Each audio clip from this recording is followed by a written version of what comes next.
water energy. All right, so welcome, welcome, welcome. We're back. We're back. We're about to talk about the 12th house and secret enemies of the 12th house. Now, this is gonna be. It's gonna be whatever it's gonna be. That's just where I'm at with it. I got my water here. Okay, I'm gonna be taking several sips of my water, and we're gonna talk about, all right, secret enemies of the 12th house. Now, why the 12th house? Hold on, let me see something real quick.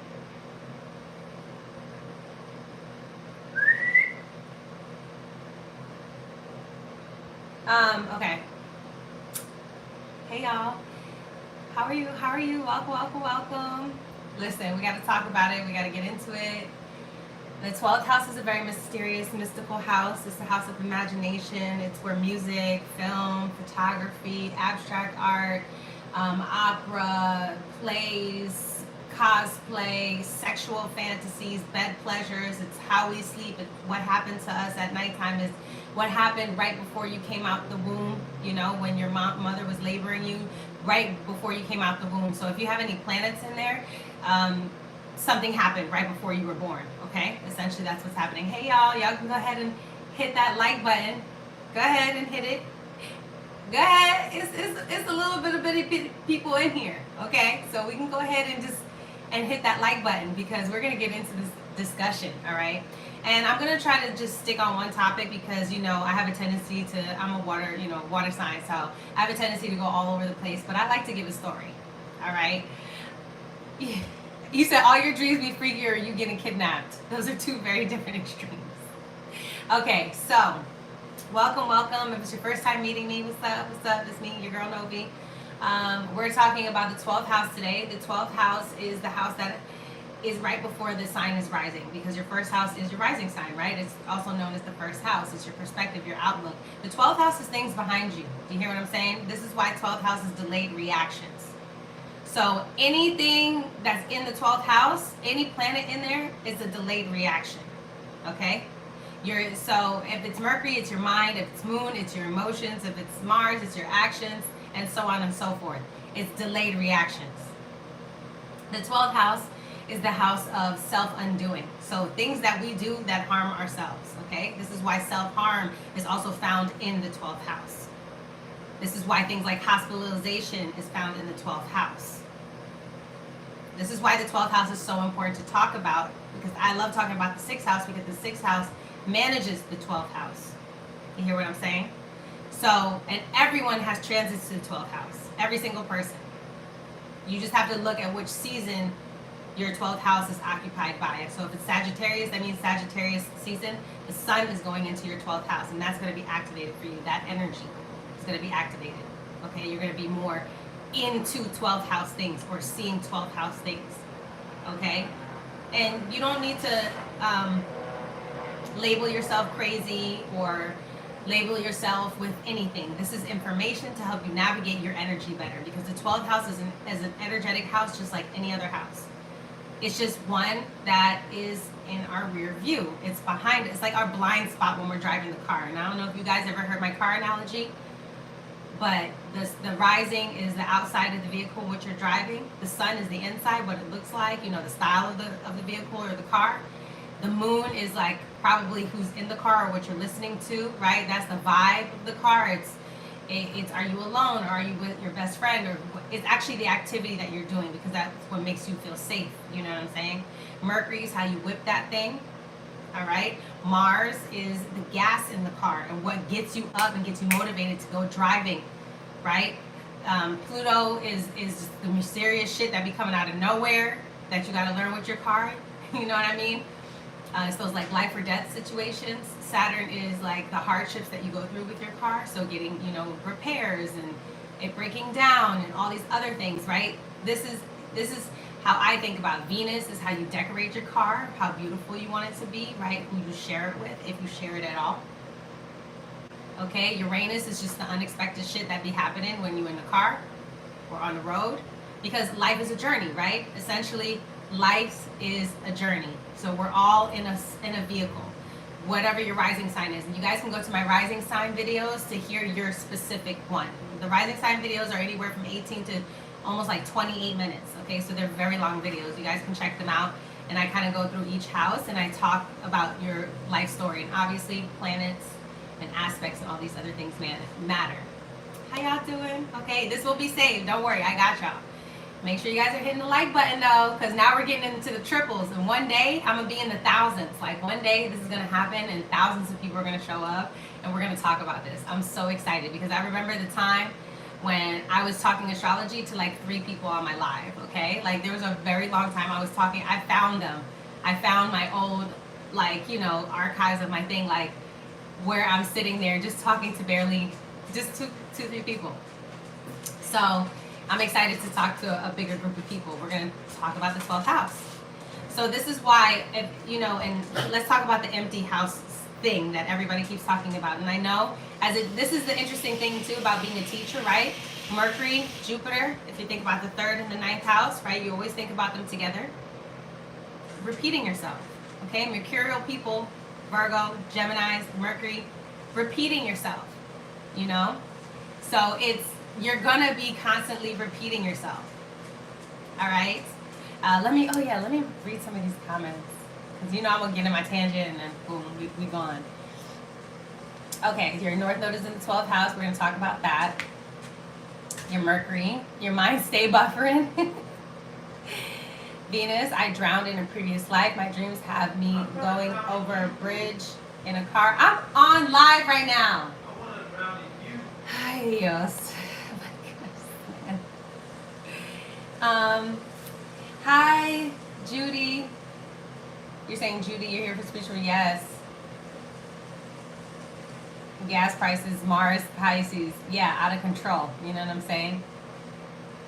I'm going to say a lot of things about the 12th house. Sis, we appreciate you creating this channel and making this so fun and not to mention really informative. You're going to hit 1 million. I'm going to see to that. Thank you so much. It doesn't help that you have Mercury retrograde. Don't worry about it. Let's get into it. So, all right. So even if you have an empty, yes, please. You could share this probably going by the link below and then just posting it wherever you'd like to post it. Maybe I have to start doing this on Facebook or something. I don't know. I gotta look into. I gotta get the natal charts of the different social media platforms so I see which one best works for me. You know, and that's another thing. Like, I'm gonna put y'all onto social media charts. Just one tidbit, for instance, Instagram is a Capricorn North Node, and that makes a lot of sense. You know what I'm saying? And it has a Libra Sun, I think, and that makes a lot of sense. That's why the posts about beauty, relationships, always go up. You know what I'm saying? They're the most liked posts. Anything about aesthetics. And this is where Instagram got its kind of thing from, that being that aesthetic driven platform, right? Twitter's an Aries, okay? And I have an Aries North Node. That's why my page is growing so fast on there. Do you see how all of this stuff be coming together? So when we're talking about, yes, I'll definitely talk to you about job charts and stuff like that, but you guys can go to my Venus video. I have Venus video where I suggest different jobs to you guys. You can go to my hobbies video. I suggest a bunch of different hobbies in there too that can turn into money for you. You know what I'm saying? Twitter is violent. You know what I'm saying? And people are quick to pop off on there. You said that you were told Leo risings have relationship problems. No, it's that Leo risings and Cancer risings, they have to take relationships slower than other people. It's just because they have Saturn on their 7th house. So anytime you have Saturn on your 7th house, it's called late bloomer energy. Anytime you have a lot of Saturn energy, Capricorn energy, Aquarius energy, depending on the Aquarius, but you're a late bloomer in life, okay? Especially with Saturn. It's giving late bloomer. So, the 12th house, okay? The empty house part, that's what I want to talk about. So a lot of people are like, oh, I have an empty house. You know, does that mean something? Everything in your life is activated, okay? Everything. Something just might be more aware or a repeating theme in your life. So the point of your natal chart is, and this is why you guys got to go get a reading. So the natal chart for me is a snapshot of where the stars were at the moment of your birth, right? This is the introductory energy of your life. So this is where the natal promises come from. First, you have to look at your chart and see what natal promises there are, meaning that you have the ability to, what themes are you going to go through in your life? And you're going to see a lot of this from your moon sign, your rising, your Venus. These are going to let you know what a lot of your life is going to be about. I'm a Cancer rising. A lot of my life is about nurturing something, okay? Whether it's people, caring for people, all right? Being that motherly figure for people. That is very much a part of my path. I have moon in the 11th house. This is why y'all be calling me auntie or sis, or y'all be calling me by my first name. Like, the way you guys interact with me is like I'm familiar to you and you're familiar with me. There's a very familiar you know what I'm saying? And that's what Cancer is. Cancer rules the family.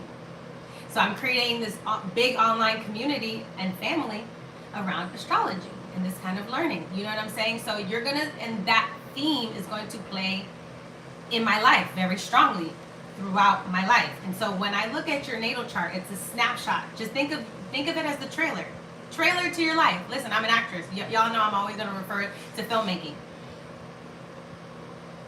Think of it as the trailer, and the planets are the different characters who come into your life, because the natal promises don't just happen to you, but they happen to people around you. This is why planets rule certain people, and they govern, represent certain people, right? Saturn is elders, the older people in our lives, the people who teach us how to be responsible or not responsible, depending on, how your Saturn aspect is. Y'all, we got like 100 something people in here, and we only got like half the likes. Come on, y'all. If y'all hit the like button, more people are gonna find this information. That's the point of hitting the like button. You know what I'm saying? So more people can see it. It can come on their feed. People who have notifications always tell me they miss my lives. I'm like, what's happening? So I have to just remind you guys to please hit that button for me so more information can go out. So, the 12th house. The snapshot of your life. So, if your astrological chart has a lot of fire in it, for instance, you're going to have a very active life. Immediately as an astrologer, I can be like, this is an active person. This person is moving around a lot. They're doing a lot of things. And even if you might be a little bit more on the sedentary side, you're going to have a lot of visions. But your life is going to be, mostly you're going to be on the go. Okay? You're going to be on the go because you have fire energy. And fire is always doing something. You hear what I'm trying to say? Fire is always going somewhere, in something. They have usually the words around fire is exciting. So they have a very exciting life, all right? They're always traveling, they're on the go, they're hanging out with dope people, they're listening to music. It's just certain things with fire, because fire likes to be seen, okay? This person is a seen girl, a seen boy, okay? These people are not still people. This is why working out for them is necessary in this lifetime. If you have a lot of fire energy or a lot of Mars, Jupiter, or Sun energy in your chart. Do you hear what I'm saying? These people are always on the go. So it's like, if you know this about yourself, these are just simple things that you can look at your chart and be like, oh, well, I know I'm going to have a very active life. I have a lot of fire energy. Do you hear what I'm saying? I'm going to be on the go a lot. That's just how my life is going to be. So boom, you won't feel guilty about being who you are. You hear what I'm saying? If you meet a person who has a lot of earth energy, see, they're not as busy. They're busy, but they're busy in a different way. They're not physically busy all the time, okay? Water is like go with the flow. Water's pretty busy too. Water energy is busy because they're always taking care of something or someone. They're somewhere. So they're just as busy and it's flowing. You got to think about the elements. Earth stands still. You get what I'm saying? So earth signs, if a fire sign is with an earth sign is about, they move, but it has to be consistent. Like it just can't be, it can't just be whatever the fuck you feel like it being. Okay, fire sign. Fire is like, I like variety. I like to go all over the place. I want to explore stuff. Earth is like, yeah, I want to explore the same stuff over and over again because I know the result I'm about to get out of this exploration. Whereas fire is just like, listen, I'm outside, okay? And air is like, listen, I'm definitely outside. I'm taking my friends with me though because I'm not doing this by myself. So this is how you can start seeing your chart coming to life, okay? This is how you see your chart coming to life. You hear? And you said, baby, this air dominant chart got me chaotic, right? So you're the type of person who also needs to. This is why exercise is always going to be my recommendation for every single sign. It's just the type of exercise that you need to be doing. Air signs need to be involved with other people. They need to be in group activities. So you need to be joining communal type of things in your life so that your mind has more of a streamline. You hear what I'm saying? It has a streamline. It has a specific output.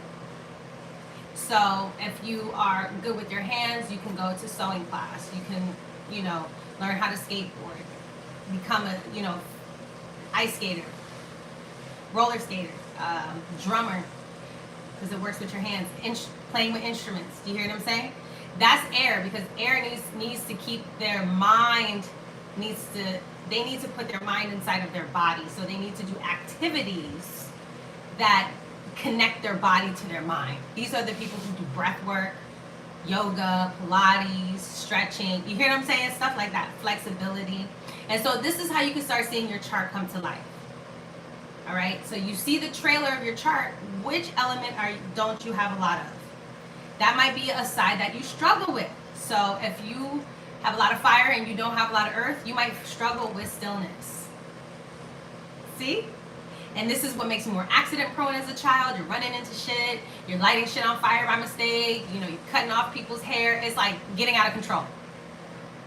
Now this is very useful when you have children. You hear what I'm saying? Because then when you know your child's chart, you know things about your child, you won't try to reprimand them in a negative way because your energy and their energy might not be matching up at certain times. The point is to get this information to use it to your benefit. Okay? Use it to your benefit. Don't let it outsmart you. Don't just use this to have fun. Like, use astrology to fucking win. Right? Knowing you have a girl who has a full fire in her chart, she needs to be in Taekwondo. She needs to be in karate. She needs to be in boxing. She needs to be doing jumping jacks, push-ups, jump roping. You need that skip it. She needs a hula hoop. She needs a trampoline. This girl needs to move around instead of you reprimanding her and telling her to sit down, which is going to then squash her fire energy, which is here to motivate, which is here to inspire, is here to push, it's here to pioneer, it's here to light this shit the fuck up. Because if you meet a fire sign and they're depressed, that is very sad. It is very, very sad because these people have a huge lust for life. Many fire signs speak very loudly. They clap with their hands. They talking like this. You know what I'm saying? These people need to express themselves on a bigger scale. And just because you can't handle their energy does not make them not worthy. Do you hear what I'm trying to say? So that's what I really feel this is beneficial for.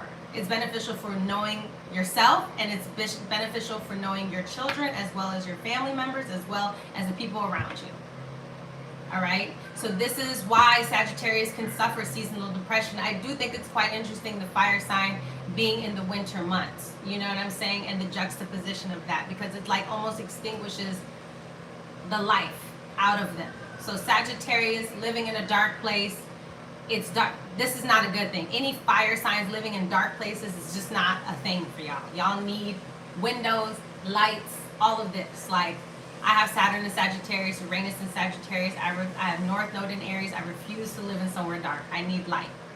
I understand how it all messes up my mind, my spirit, and therefore my output in life and what I do and how I show up in relationships and how I interact with other people. Baby, this information is so fucking good. This is life-changing shit. This is why I love doing this shit. Y'all probably wondering why she loves this. It's life-changing. When I meet people and they really start to finally understand their energy. They understand and they live in it. That's why I keep telling you guys, live in it. Stop living around it. Live in it. Accept who you are. I'm a spicy motherfucker. You know what I'm saying? I need sunlight, baby. I need to be outside. I need to be skateboarding. I need to be having whipping my hair. I need to be doing facial steams. Like, I'm a fire sign. Honor your energy. Honor who you are.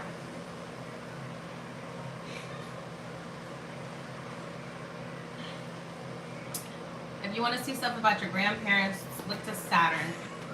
So, now, the point of me saying it is, you see your natal chart, right? And in your natal chart, this is the trailer to your movie, right? I have a 5th house stellium, so a lot of my life is going to revolve around 5th house things. That's how you're going to know what your life is going to be about. And then obviously the progress chart will just tell you even more, baby. But it's going to start as a fifth house. That's where all the passion. Oh, my life has started. My nose always be itching in these videos. I'm sorry, y'all. This is just, it just be happening. I have a 10th house stellium. My life is going to be out in the public. I'm about to be my career, my status, my image. That is who I am. A lot of my journey is driving me to do that. Oh, I'm a 4th house person. I'm private. I'm internal. I spend a lot of time with my family or my close ones that I love. Or I'm trying to find people to be close to. You know, if you have an Aquarius stellium in the 4th house, that's a whole mixed bag of situations, right? This could create that foster home child, the orphan child, you know, the child whose parents died and something happened, because Aquarius in the 4th house, it shakes it up. It just makes it crazy. So it's like, these people have the craziest lives. Or, you know, Uranus aspecting the moon, Uranus aspecting the 1st house, the rising, 1st house planet, crazy lifestyles. You hear what I'm saying? Pisces can also create this in the 4th house. This can create loss, negligence on behalf of somebody, and then them losing you because they were negligent or maybe addicted to something, and, you know, stuff like that. This is what happens in the 4th house with these 2 placements there. So this is why when you know the themes and the archetypes of each sign and each planet, and then you know the kind of the ideas around the clubs, because I call the 12 houses, I call them clubs. It's like going to different clubs in your life. You don't always go to the same store. But you're focused on this club. If you have a 6th house stellium, a lot of your life is going to be around cleaning up shit, micromanaging. It's going to be health. It's going to be a major theme in your life. Work. Okay, it's going to be a major theme. It's like someone always needs you to fucking solve a problem when you have a 6th house stellium. Do you hear what I'm saying? So this is how you start reading your chart, because you see the trailer of it. The trailer shows you, oh wow, I have moon with South Node. I'm going to have probably family issues. All right? I'm probably going to have family issues. I wonder if you have fire stellium in like the 12th house or the 8th house. You might. And that's probably why you're like in the dark. So, Sonia, I know I have to do classes soon. I think I just need to find which topic I want to be on, because, like, do you see how astrology, it's a story, and that's why it's so hard for me to kind of compartmentalize something, because it doesn't work one without the other. You know what I'm saying? It all comes together. But the natal chart, boom. Your birth chart, natal chart, trailer of your life. Progress chart, what's happening right now today. You hear what I'm saying? That's why I keep telling y'all, check your progress chart. Check your progress chart. Check your progress chart. You're like, I keep telling y'all, you might start your life as a Libra, baby, but you ain't gonna be a Libra for your entire life. I'm trying to tell you, baby, you gonna be the Scorpio. You gonna be in the Scorpio energy, honey. You gonna feel it. So you can talk all that shit you want right now, young Libra, baby, but you gonna be on the dark side one day. Let me tell you, it's gonna catch you off motherfucking guard, and you're gonna be pissed. This is why I'm trying to tell y'all, look at your progress chart. Even if your rising is in Libra, it's going to progress to Scorpio one day. And everyone is going to have a progressed moon in Scorpio at some point in their life, at least two, three, four times or so, because it takes, 12 years to make a cycle. The moon makes a cycle every 12 years. So every 12 years, it goes through the full emotion. Like, this is the shit that I'm trying to tell y'all. I'm like, y'all can talk all this shit about Scorpios all motherfucking day. Y'all can, but bitch, baby, you gonna be one. You gonna be one. You gonna feel this energy. You gonna hate that shit. So just Google progress chart, all right? Google it on Google. Anything I'm talking about, Google it, okay? So this is why I be trying to tell y'all. Even if I drop little hints, just go to Google and I want you to look it up. Look up a video, do something.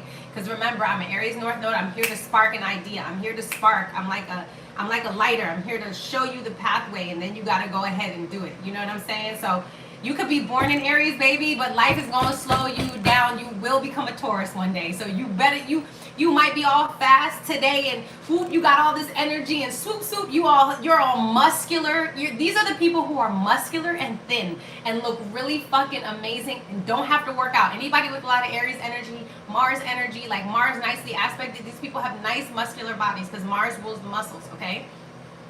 But baby, you progress into a Taurus, all of a sudden the weight don't come off now.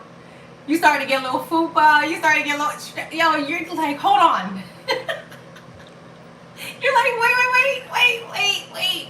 Or it might be like a nice thickums, you know what I'm saying? Because Mars can keep you on the thinner side as well. Mars can keep you kind of, especially if you have Mars and Saturn, it makes you more skeletal looking, like very thin. These are the very thin people. You know what I'm saying? But this might be an era where you're like, oh, dang, I can't be losing this weight. You know what I'm saying? So I'm telling y'all, don't wait.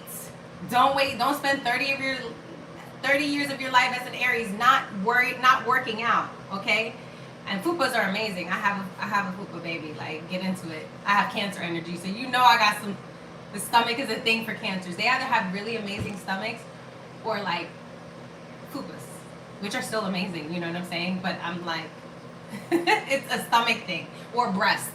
That's Cancer. Breast, stomach. I didn't get blessed with the breast, honey.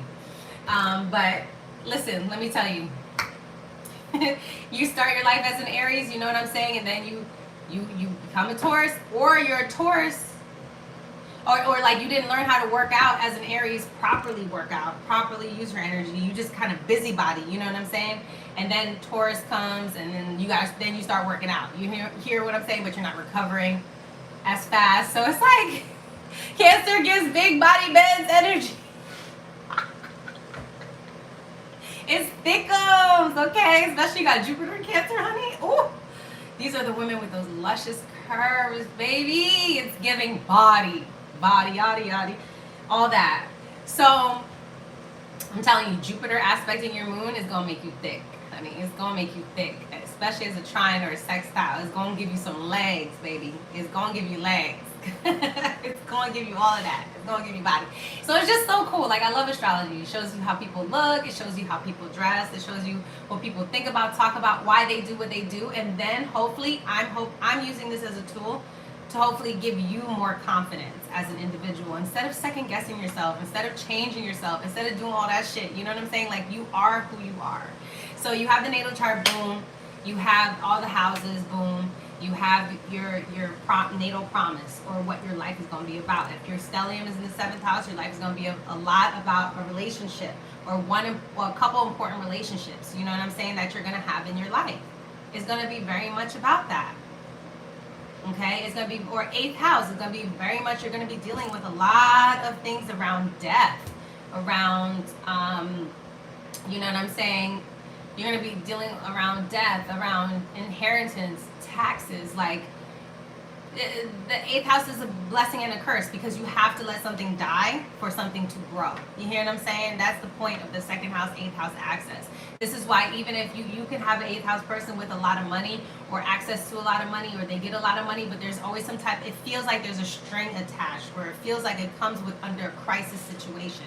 Because that's what the 8th house is. And so when you have transits to the 8th house, it's very important for you to have the support that you need to get through it. Or if you have an 8th house stellium, or planets progress into the 8th house, that's when things can become a little bit more trying, you know? Unless you're born with 8th house or Scorpio energy like me, where shit has just been wild in life as it is, you know what I'm saying? But this is kind of what happens. Or if you have Pluto, a lot of aspects from Pluto, this person deals with that too. Or your 8th house aspecting your sun. So basically it's like a code, right? Astrology is a code. So it's saying the same thing in different ways. So if I'm talking about the 8th house, I'm talking about your 8th house sign, planet, or I'm talking about Pluto, or I'm talking about Scorpio energy, okay? That's what I'm talking about when I say the 8th house. So you can not have Scorpio in the 8th house. You can literally have Gemini in the 8th house. But if your Mercury is aspecting Pluto and you have Gemini in the 8th house, then it's going to give you 8th house topics, meaning you're going to get a lot of secrets in life. Okay, anybody with Mercury, Pluto aspects understand that we are the holders of secrets. We know everything. This is why no one should fuck with us, because we know everything. Like Mercury, the 8th house, Mercury, see, the Mercury in the 3rd house knows people's business. Mercury in the 8th house, Mercury in Scorpio, Mercury in the 12th house, we know people's soul, okay? Like those are two completely different situations. So, because the 8th house is about secrets, all right? And so we have been inundated with messages of secrets. This is why people in the 8th house have psychic tendencies and abilities. They have clairvoyance, clairaudience. This is any of the water houses, because those are the private houses. In those houses, if there's any type of activity in there, you usually are interacting with lots of secrets. You hear what I'm saying? So, you know, I'm like spending 30 minutes just giving y'all like an intro. This is like a little mini class, huh?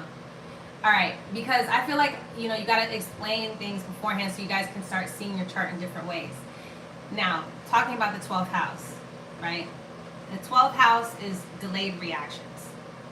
It's information that we missed, lost messages. It's the house of self-undoing, because it's the Pisces house. It's the house that dissolves, okay?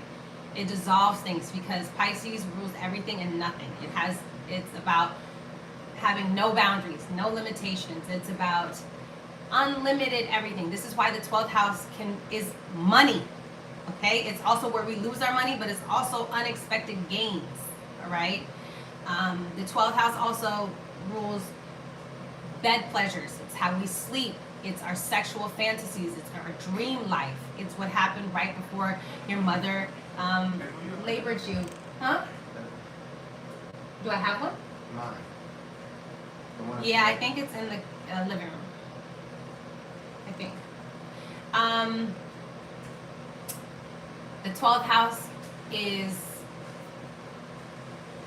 it's also the house of hidden enemies, because like I said, it's anything that we don't know about. So it's a lot of betrayals. There's betrayals that are hard to explain, hard to make peace with. And this is why the 12th house deals with compassion and forgiveness, all right?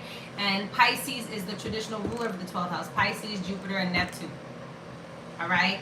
So when the 12th house is, everyone has a 12th house. So it doesn't matter what sign you have in there. You just have to see where that planet is and what it's interacting with in your chart. Now, it could be unaspected. If the 12th house planet is unaspected, that's a completely different story. Okay? That might be when transits come over it. That's when things happen in your life. But most of the time, it's aspected. So the 12th house is the spiritual house. It's the house of sight and unseen. It's the house of, you know, prophetic dreams. It's the house of it's like unexplained things. It's God. This is why a lot of God stuff and faith and all these things live in the 12th house, because the 12th house, we don't know what really happens after death. We don't know what happens before life. Like it's all the unexplainable things. It's like, okay, now first house, I'm born, boom. I go through all my other steps of the 11 houses. Now the 12th house. Now I'm about to die. Okay, it's the 12th house. So the 12th house scares people who are not open to being in tune with the other side of the world. This is why I always say 12th house people, you have one foot in the 12th house and you have one foot in the real world. And this is why Pisces deals with everything that has no ego. It's about no imagination, but it also can have a super inflamed ego, so much so that it gives you the martyr, I'll save you type of thing, right? Because we're in the age of Pisces. The age of Pisces is all about what's happening. Religion is happening in the age of Pisces, right? Also, enslavement is the 12th house. The 12th house is like kidnapped, okay? It's all the shit we cannot explain. Like, it's literally the house of mysterious events and occurrences. This is why people with planets in the 12th house, weird shit be happening to them. Okay? Weird shit. And the only way that you can know about your 12th house is you got to interact with it. You cannot run away with it. Okay? You cannot run away from it. If you have 12th house planets, you're probably prone to escapism. All right? You're probably prone to not taking responsibility for things, sacrificing yourself or sacrificing others. You're prone to losing yourself, right? The sun in the 12th house, you lose. It's where is it? Okay, it's not right. It's the moment before it's the sunrise. You hear what I'm saying? It's the moment before the sunrise. So what's happening between that time? We don't know. So it's like a picture fading in. You know, if you ever seen Back to the Future, or a picture fading out. Okay? This is why psychedelics, drugs, alcohol, not for you. It's not for you. Because you know how you call alcohol spirits? And that's a whole nother discussion we're gonna have as time goes on. Because I have my mixed feelings about alcohol. I was a bartender for a long time, but I know how not good it can be. So, but it's also called spirits for a reason. You gotta look up why we call things certain things. You hear what I'm saying? Because Neptune rules things like alcohol, perfumes, oils, slippery things, because it's slippery, the 12th house. It slips out of your hand. Okay, so if your sun is there, your ego slips away. And so you don't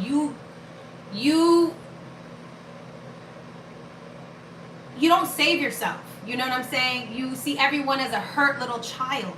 That's what you see with the sun in the 12th house. You see everyone's hurt inner child, and that's who you're speaking to.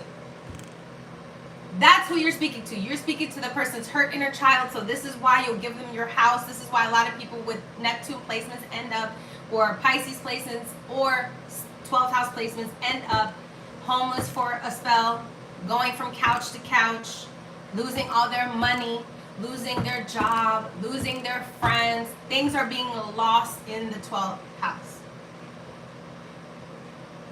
Because it's the house of letting go. This is the house where you just gotta let God work. This is why a lot of y'all end up in meditation, going to monasteries, going to churches, going to mosques, going to preachers, going to prophets, going to divination readers, tarot readers, astrology readers, shamanetic people, healers, okay? Because y'all, this is mediums, this is clairvoyance, this is people who speak to the other side. These are people who predict the future. These are people who can watch dreams, okay? All of that is the 12th house. All of the 12th house is it's the shit people are scared of, because it's like you and God is in the same car for real. When you a 12th house person, you in God's car. You ain't even in your own shit, okay? You don't even have your own shit. You're in God's car, honey. You're in Spirit's car. It's not you. You hitching a ride. And a lot of the times you got Mercury there. You bringing your friends and shit. You bringing all your lost friends, your homeless friends, your addict friends, all that.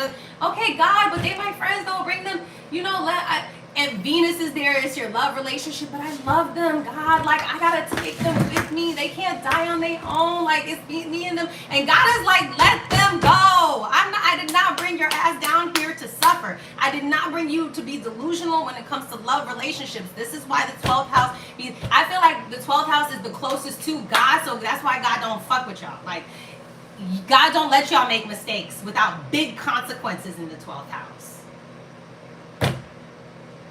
I have Chiron in the 12th house. Girl, we the type of people like, are you okay? We notice right away. Is everything, did something happen? Okay, and I'm telling y'all, this is Pisces energy. This is why y'all have to, that's the 12th house, because the 12th house is traditionally ruled by Pisces, and things dissolve there. It's like an eraser. Okay, yes, this will be saved. Okay, this is why y'all trying to be saving people. Y'all trying to do things. What's across from the 12th house? The 6th house. The 6th house is about managing your energy. It's about managing your time and your energy and paying attention to the things that you're doing and not letting things slip out of your fingers.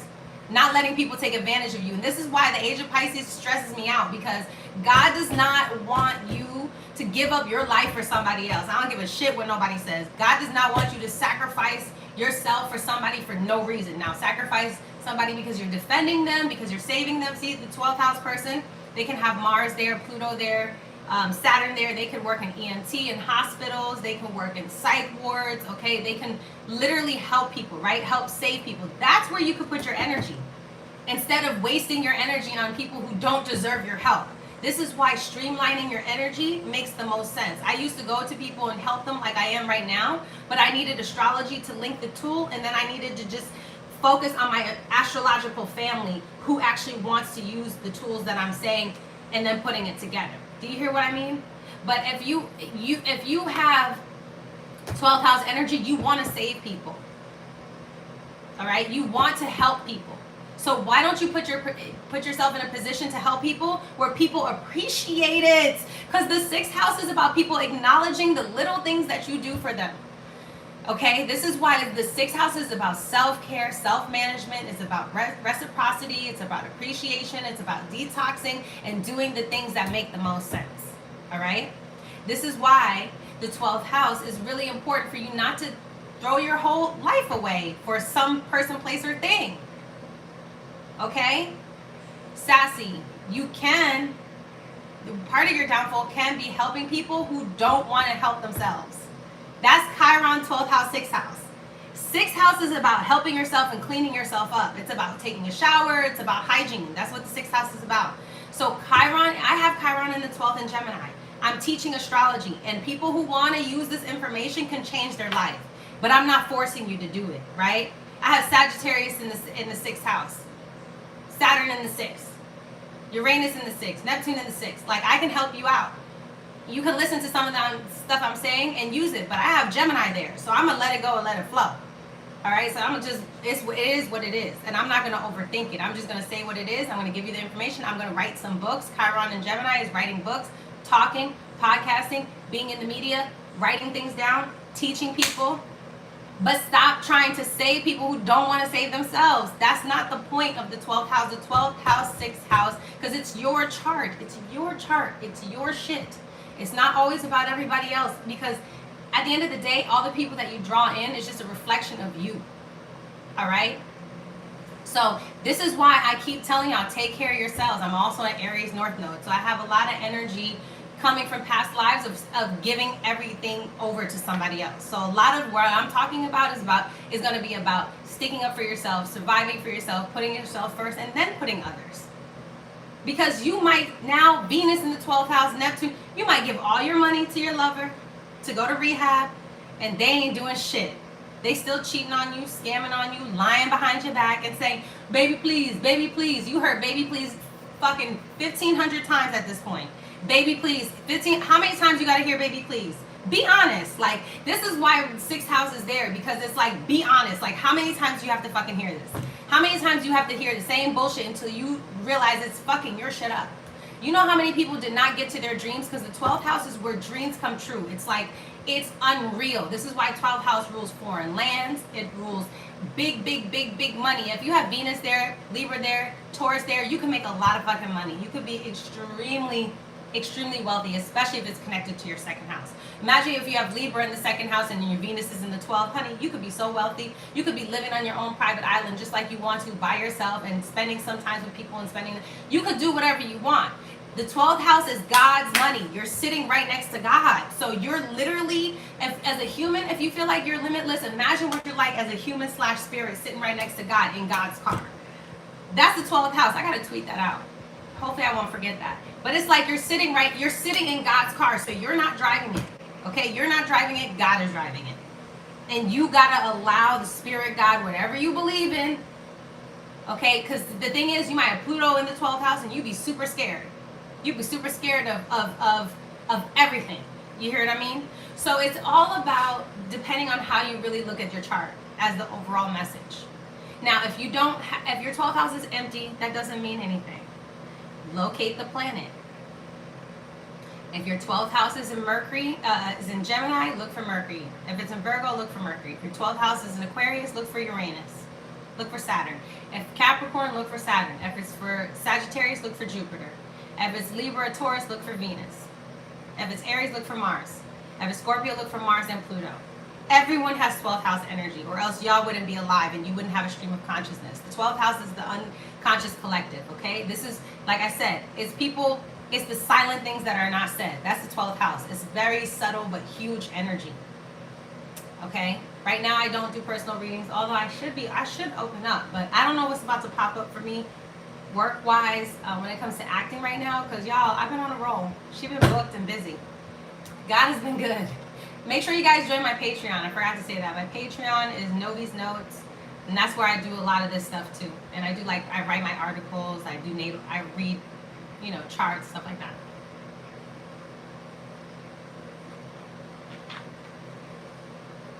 But the 12th house is like, if you really allow the 12th house to work for you, not work against you, like whatever's in there, if you have earth there, you can work with earth, right? Working with nature will help you. If it's water there, work with water. Tea, cleansing, detoxing, water rituals, drinking lots of water, water baths, showers. If it's air, your mind. So you're going to work with words. You're going to work with, you know, mantras. You hear what I'm saying? This is what your astrologer should be telling you. They shouldn't just be telling you about your personality, la, la, la, whatever. Here's how you make this shit better. Here's how you, this is what you really need to do. If you have fire there, you need to work with fire. Like, working with fire, working with visualization. All right? Air is also breath work. You know what I'm saying? Yes, I'll put the Patreon on Twitter. So this is how you really use it. I have Gemini there. Am I using my 12th house energy or not? And my Mercury is retrograde and it's in Scorpio. Okay? So I have all that. And if your 12th house is retrograded, it's going to be really interesting. You're going to have a chance to redo things. Okay? You're going to have a chance, you're going to lose your faith. You're going to lose your faith at some point with the retrograde, because you're like, hold on, you be questioning God. That's what retrograde is. You gotta hold on a second, but this is really in your mind. Like, it's a strong theme, because retrogrades make it more highlighted. It makes it more, the theme more potent. Okay, so it's Venus retrograde, it's all about your love life. Pluto retrograde is all about things that scare you, your power. You know, Mars retrograde is about your actions, things you're attracted to, your sexuality, you know, all that kind of stuff. So if your 12th house is a retrograde planet, the only ones that cannot go retrograde are Leo and Cancer. So anyone who has Leo and Cancer in the 12th house, the moon and sun cannot go retrograde. Okay? But this empowers you. You get a lot of psychic powers. Like, I'm very tapped in. Y'all know that already. I'm very tapped in. All right? So that's what's happening with that. Now, if your 12th house planet is probably aspecting it. So if it's, let's say you have Capricorn in the 12th, but you don't have any planets in the 12th. Saturn. Great, let's find Saturn. Where's Saturn at? Saturn is in the 3rd. Oh, okay. Your sibling might end up in the hospital at some point. Or an elder sibling, or an older aunt or uncle. You hear what I'm saying? Because Saturn rules our elders, and the 3rd house is people we know. Aunt, uncle's cousin, or brother or sister. So you're literally, this might happen to somebody else, but now you're in the hospital. They might have a chronic illness, because Saturn deals with long-term consequences. So they might have a mental illness. They might be in the mental institution. You hear what I'm saying? And now you're visiting them a lot in the mental institution. This will definitely be saved, my dear. So it's still a part of your life, because the 12th house rules hospitals. So you could be at the 12th house way more often than you think. Okay? So, and then it deals with your mentality. So you might, imagine you have Saturn in the 3rd, Capricorn in the 12th, stellium in the 8th house. You might be surrounded by death and be in hospitals and funerals a lot of your life. And so this now has you questioning God, like, why would you put me in a situation where you always got people dying around me? Saturn. You're making it hard on me mentally. This is difficult for me. Okay? This is literally what happens because you don't see the upside of life. Saturn in the third house gives you a dreaded way of looking at life sometimes. Capricorn, Aquarius here too. It gives you like, you know, hard truths. Like it is what it is. That's what Saturn is. Saturn, it is what it is. This is why it's so important to know your chart. This is why it's so important to then, after that, use your chart and get help. Because if you have that, then going to a doctor, going to a psychologist, using divination, spirituality can be very healing for you. And wherever your Chiron placement is, that's going to heal you too. It's going to hurt you at first, but then it's going to heal you. You hear what I'm saying? So now let's say you have Libra in the 12th house. But where's Venus? Well, Venus is in the 11th. You might have a lot of friends or network circles that disappear, like they come in and out. You might draw in a lot of artists, musicians, painters, sculptors. You might have a huge network of those people, okay? Libra. And then you might meet your lover, because this could be a one-time, two-time, three-time occurrence. It's not something that might not happen every day, but most likely it was with Venus in the 11th house. A lot of your friends could talk about spiritual stuff. A lot of your friends could even end up in, they can have mental institutions, depending on how it's aspected. They can have, you know, pen pals, lovers in jail, lovers in mental institutions. Any of the 12th house things that I said now would be Venus associated, which is, but you can also have a relationship. You can literally find your soulmate, because that's also the 12th house. It is spiritual love. This is why it's so important when you have Venus in the 12th house, Taurus, Libra. You need to really understand love on a spiritual level. And you need to understand love never dies, even if it's a physical form.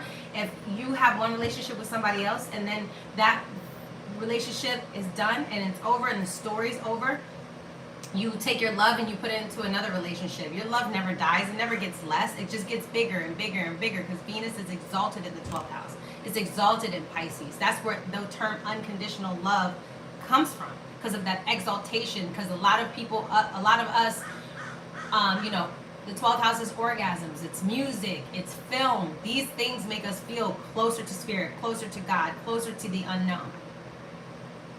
Okay? So it's like, this is the 12th house, and that's why you have to understand that when you're young, you're going to fantasize about love. You're going to fantasize about relationships, and you're not going to realize how much work they actually take, how much managing it actually takes. Just as a human being, we need to manage ourselves, so of course we got to manage our relationships.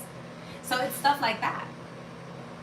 So your Venus could be in the 11th house. It could be, you know, you could have a lot of wealthy friends or friends from overseas. You can literally move with your lover to another country, to another place, okay? You might find the love of your life in your friend circle. Once you let go, once you stop fantasizing, once you stop being obsessed, because the 12th house deals with obsession too. Like, this stuff we can't see, so we're going to be obsessed about it, right? So this is what I'm saying. So your Venus can, and that's a personal planet. So if you have Libra, Taurus, Gemini, Virgo, Cancer or Leo in the 12th house, honey, you're a 12th house person. Because these are personal planets and they're impacted by 12th house energy all the time. All right? So this is what we're talking about with the 12th house. The 12th house is everything and it's nothing. This is why we can talk about it as secret and hidden enemies.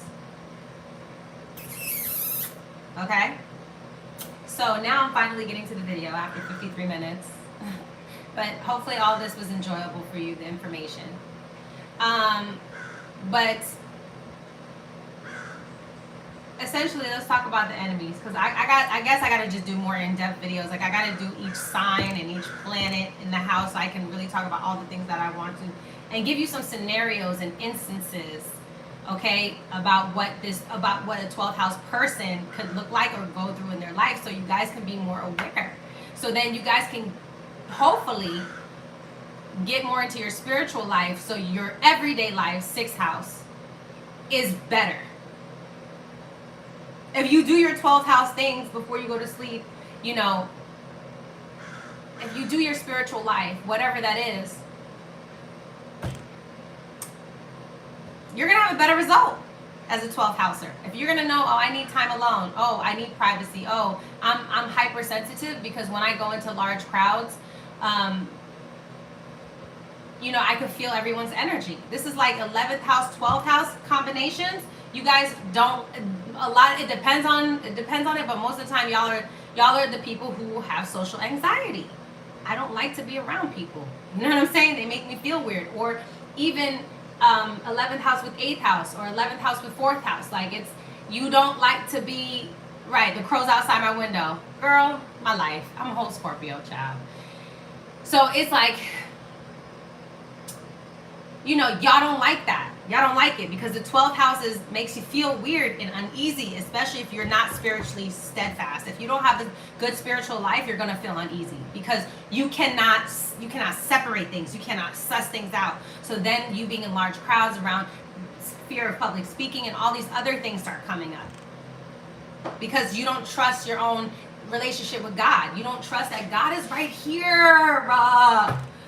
Okay? Like, God is right here. God was like, here's a bottle of water. Take it. God has passed you the blunt. Okay? Whatever you believe in. So it's like you gotta realize that you're this close. So you're very supremely protected. You have Jupiter in the 12th, baby. Venus in the 12th. It's like y'all get money out of nowhere. Jobs, opportunities out of nowhere, especially if it's Jupiter aspect in your 12th house, baby. You are protected. Okay, you're protected. I've seen some crazy things happen. Malcolm has Jupiter in the 12th house. He's so protected. He's so protected. It's crazy. It's like mad shit could be going on around you, like mad shit, and you're all of a sudden you're unscathed. You're good. You know, it's wild. So this is 12th house. This is if you trust God. This is if you trust God. This is if you trust spirit. If you trust other things to move out the way for you. If you're not, because this is why you can end up in the mental institution, because you don't have a strong spiritual relationship. And that's where the disconnect comes from. When you don't have a strong spiritual relationship with things beyond the physical realm, then what do you think you're gonna do? We literally were little sperm, little specks of fluid, and we're full humans. I just saw one of my best friends have a baby, and it's just like, I saw her last year with no baby, and now she has a whole baby. This shit brought me to tears. The baby's North Node is right on my moon. Brought me to tears because I was just like, this is insane. And this is why the 12th house is imagination. It's, you know, it's art. It's fine art. That's the specific kind of art. It's fine art. These are the painters, the sculptors, the installationalists, the, you know, Picassos and all that, those people. Like, these are the people who play opera, the Kanyes of it all.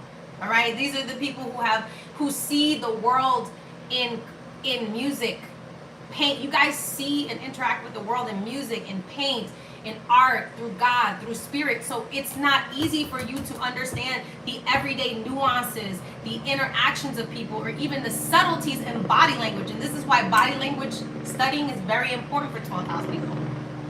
Because then you can notice if the person's doing something different and how they're interacting with you.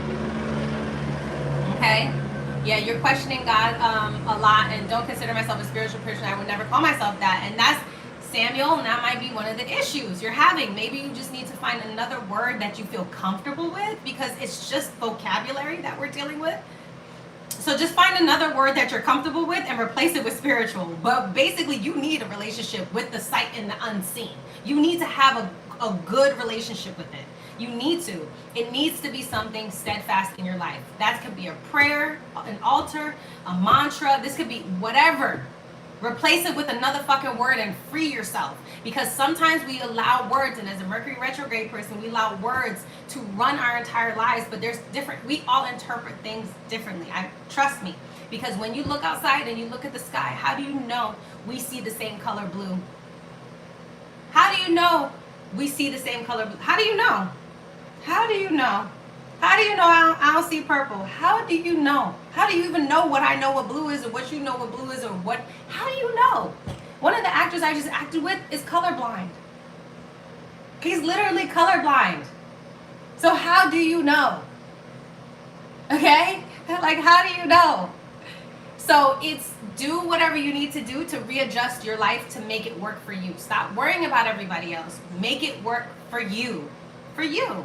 That's the cool thing about astrology. It's like you just need a relationship with the divine creator, the unknown, even nature. Like if Earth was there, this is giving, we're hugging trees. We're outside meditating in nature. Okay, this is what it's giving. If we have water there, it's giving, we're surfers now. Okay, we have a relationship with water. I highly encourage you to go to a place like Hawaii or somewhere with a spiritual essence where they're really spiritual on an everyday basis so you could see what it looks like in real life. Because people try to scare you with that God is fearful and God is all, that's bullshit. God don't want you to struggle. God don't want you to have a hard life. God is not trying to make this shit hard for you, baby. That's why he gave you an astrology chart. She gave you an astrology chart. She gave you friends, toes, legs, a mind. Like you have all the tools you need to succeed. And that's what they mean about you have all the tools you need to succeed. You really do. Even if you're missing a limb, you still have all the tools you need to succeed. Because I've seen people with missing limbs do incredible things. So this is very, yes, Samuel, baby, you hug that tree. You feel stressed out? Go outside and hug a fucking tree.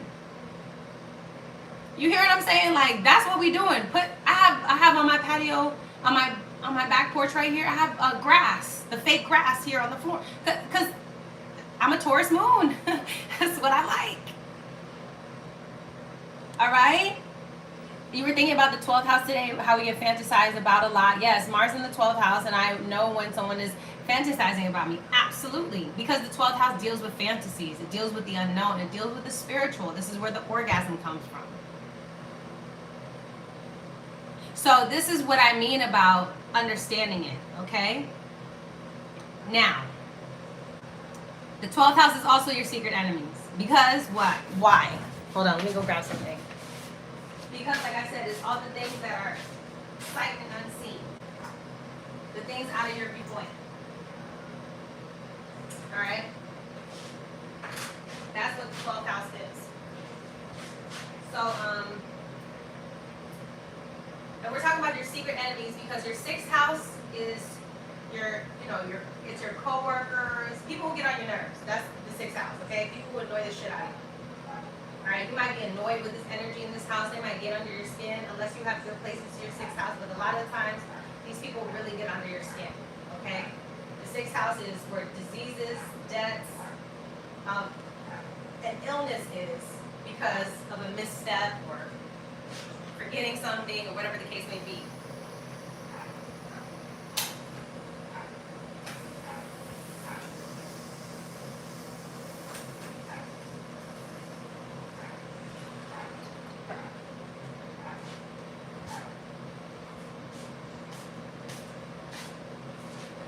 The 7th house is your open enemies. All right? The 7th house is your open enemies. You'll know if you have a good relationship with your coworkers if you look at your 6th house. All right? So, but your 7th house is your open enemy, like the person who can turn on you. You know how your best friend can turn their back on you? That's what the 7th house is. The 12th house, like we said, it's everything that we don't see.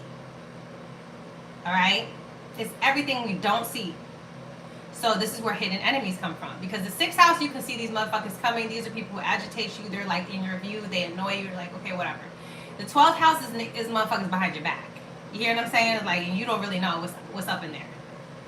So, yes, let's talk about it, Christine. Let's talk about it. So first things first. Earth and water, feminine signs. Fire and air, masculine signs. So straight off the jump, you should be able to see what energy these people are coming up with.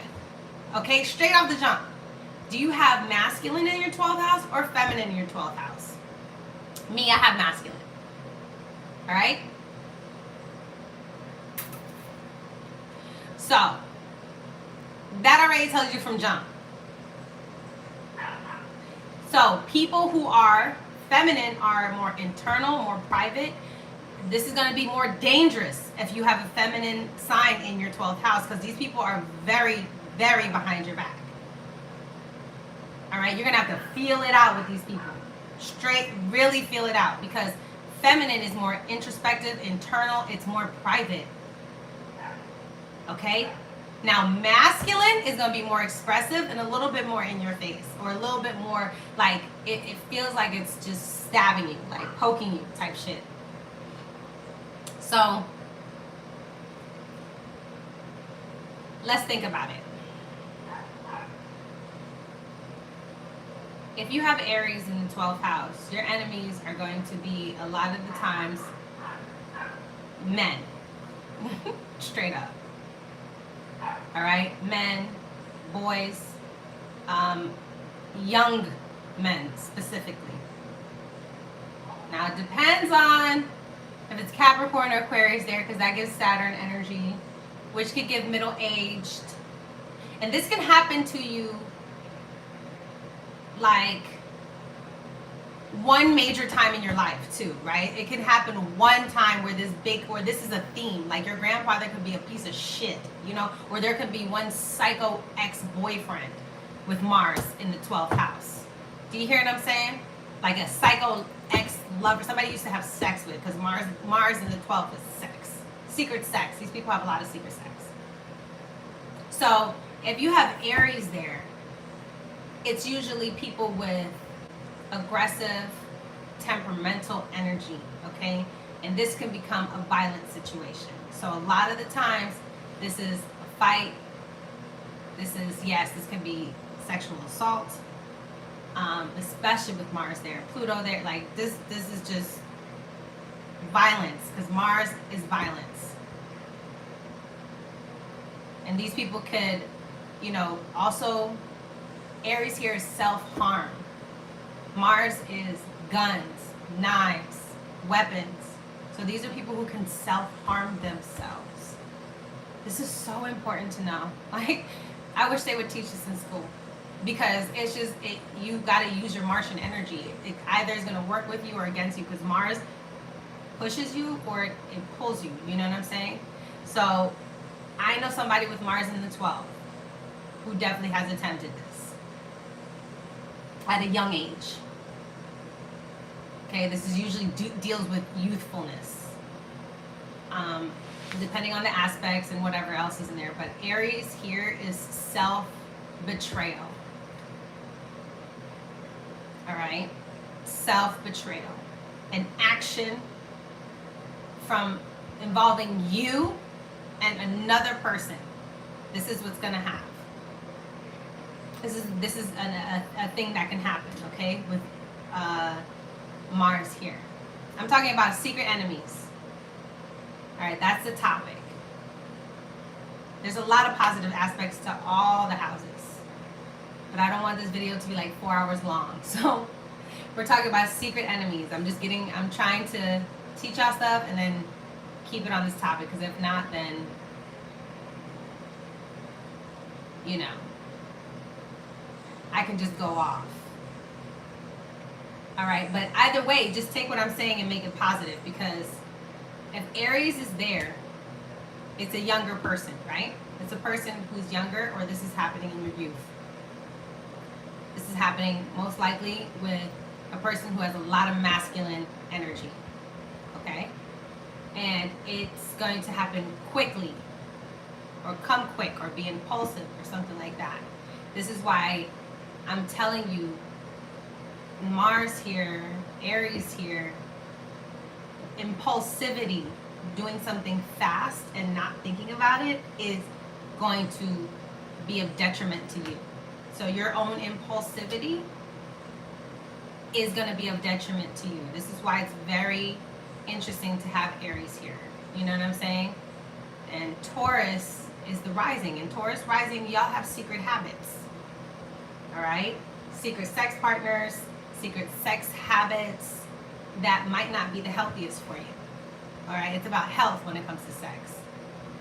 Right? Going to the doctor often, strapping up, like doing things of that nature. Cleaning yourself, hygiene, you know, not just being reckless with your body, because the 12th house There's a bit of recklessness there. There's a reckless abandon. There's a bit of, well, it's almost like you're living on the edge all the time, you know? And you're like, oh, I'm going to die anyway.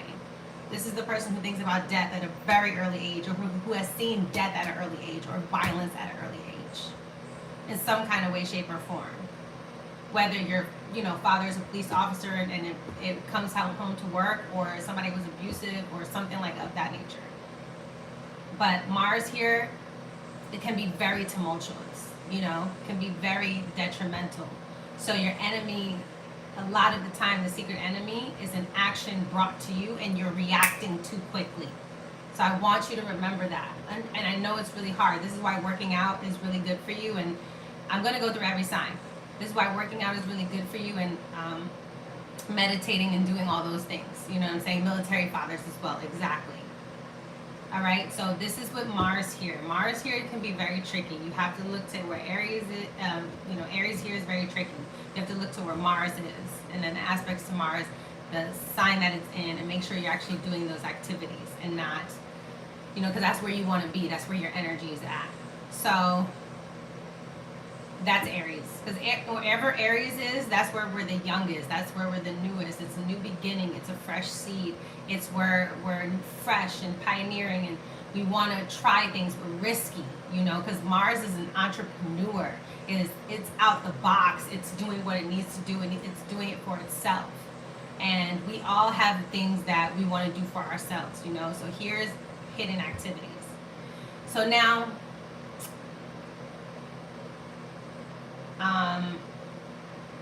Taurus in the 12th house.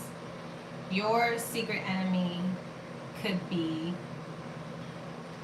someone close to you. Definitely someone close to you. Definitely someone close to you. Somebody that you share something with specifically. But your secret enemy could be, this sounds crazy, but, let me go back to Aries. I'm sorry, I didn't finish.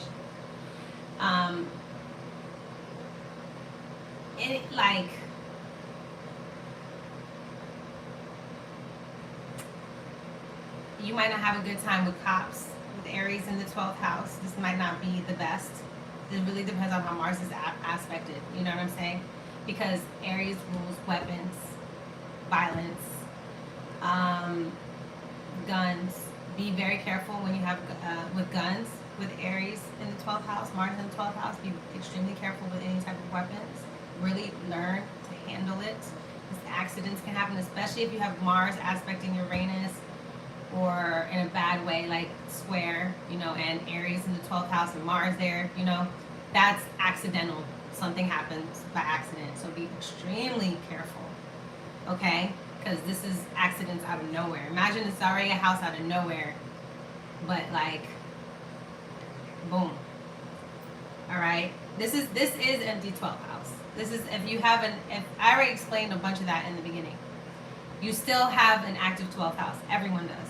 It just depends on where the planet is. You know what I'm saying? It's going to be in the beginning of the video. So with Aries here, just anybody, military, surgery, quick surgeries might not be a great idea.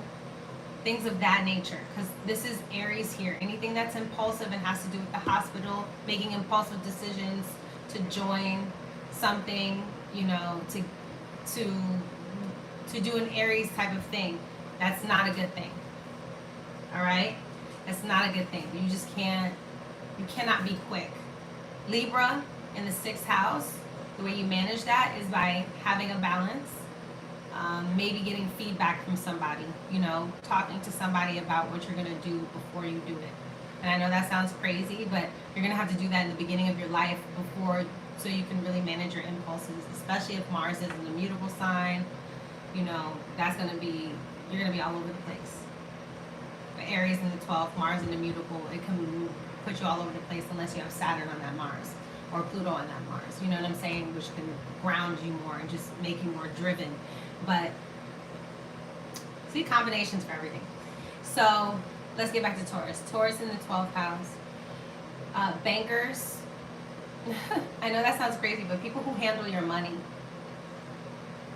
people who handle your assets, could be your secret enemy. And it could be like you pay too much for a house, you know, you get a fucked up property, especially if your Venus is damaged. They say damaged, but you know, everyone has life lessons. Like if you have a Venus retrograde, you're gonna go through money issues in your life. That's just gonna be a part of money and relationship issues. That's just gonna be a part of your journey.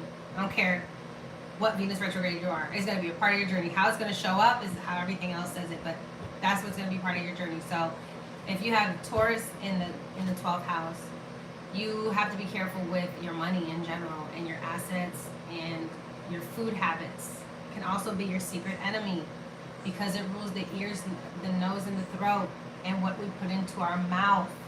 So this is where diabetes can come up. Any illnesses with the sugar, hypertension, blood pressure, things of that nature that really impact your body. Because you have Scorpio in the 6th. Having Scorpio in the 6th is hard because your body, you're extremely sensitive. So whatever you put into your body, on your body, you're a sensitive person. You have to be aware of that. Even if you think your body's doing well or it looks well, it can always, you know, yes, thyroid problems, things like that. Learn about sugar, essentially is what I'm saying. Learn about sugar. You should know sugar inside and out. You know, that got me thinking about Selena right off the bat with people who handle your money being your secret enemy. We have to look at her chart. That would be insane. Absolutely. Someone who handles your funds, somebody who handles your property, something that you own. Like say if you own a restaurant, somebody at the restaurant. You know what I'm saying? You have to be aware. What you put on your mouth, what you put on your skin, what you put in your body, especially with Taurus places, but Taurus there in the 12th house specifically because it's a fixed sign, you know what I'm saying? And your pleasure, whatever you like, could give you, because it, you know, there could be binge eating, bulimia, food disorders happening here because you have Scorpio in the 6th. Like it gets deep. Astrology gets so deep. That's why I can talk about so much stuff. The lottery winner Abraham, lady stole his money and took him out. That's fucking insane. Yeah, synthetic sugars. Yeah, you had thyroid surgery last year. You have to. This is why I'm encouraging you guys to really look at your charts. Like understand which part of the body it rules. Oh, Taurus rules the. You see, Aries rules the head. So this is why accidents with your head, accidents and head injuries and headaches and migraines and stuff like that. That could happen for a 12th house Aries person. Taurus now we're starting to go down the body. Taurus is here. We're starting to go down the body. You see what I'm saying? Then it's Gemini. You see? Then it's Cancer. Then you keep moving down until you see, and then you see what issues you, because everyone has some type, many people have some type of health issue, whether they get in accidents a lot, whether they break their bones a lot, whether, you know, they have hypertension, thyroid issues, flexibility issues, you know, bone issues, joints, ligaments, like everybody has something, you know, everybody has something. That's why the 6th house is important, because we got to learn how to manage our bodies, manage our mind. And this 12th house is, you know, it goes together. So this is why Taurus in there is your pleasures. What are you eating? What are you spending your money on? Where's your money going? Who has access to your assets? Who has access to your money? Very important questions with Taurus in the 12th house. Gambling is not necessarily highlighted here because it's your Venus is, you know, big wins and losses. Like you can gain a lot of money, but you can get addicted to gambling because the 12th house deals with secret addictions as well. So your secret enemy with Taurus in the 12th house is going to be what you spend your money on, the things that you value, the things that you place value into. It could be one of your family members, somebody that you share a home with, somebody that you break bread with, somebody that you end up eating with at dinner. This could be a date. You know what I'm saying? It could be something as simple as somebody I've been dating for a while. This, because Taurus is food that you put in your mouth. I think I said everybody. Bankers, people who deal with money, assets. Restaurant owners could be an asshole, especially if Venus in the sixth. Imagine working at a restaurant and you have Venus, Saturn in the sixth. Your boss could be a fucking dick. You know what I'm saying? Singers, yeah.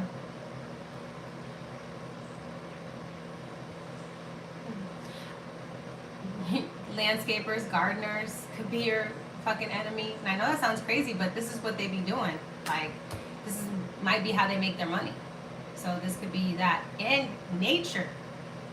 You know, it's interesting because if you have, let's say if you have Uranus, Taurus, or maybe you have Mars and Taurus in the 12th house, an accident in the woods could be, you know, like a little fucked up. So be careful when you're in the, like, nature is good for you, but you have to really learn nature, like respect it. You know what I'm saying? Don't just start doing something crazy. Be like, you've never hiked before, and then start going and hiking like the biggest mountain you've ever done. No. Learn about running shoes. Learn about hiking shoes. Learn about the right suntan lotion. Worry about everything correctly. Understand nature. Understand the high time of the day. Understand what's best. Like, it's just really learning nature. You know what I'm saying? Really learning it. So, Cancer here is hard. Gemini rising. The mom, family is your secret enemy. Is usually somebody in your family. Is usually somebody you're very close to. Is usually somebody who's been in your motherfucking house. That's what usually happens with Cancer in the 12th house. Is usually somebody who's eaten off your table. You know, I skipped Gemini, didn't I? My bad, I skipped Gemini. But it's okay. Let me finish with Cancer and then I'll go back to Gemini. I have Gemini in the 12th house, so my Gemini, my Mercury's retrograde, so forgive me, but I'm going to keep going and then I'm going to come back. So I'm going to finish with Cancer. So women, you can have a hard time with women.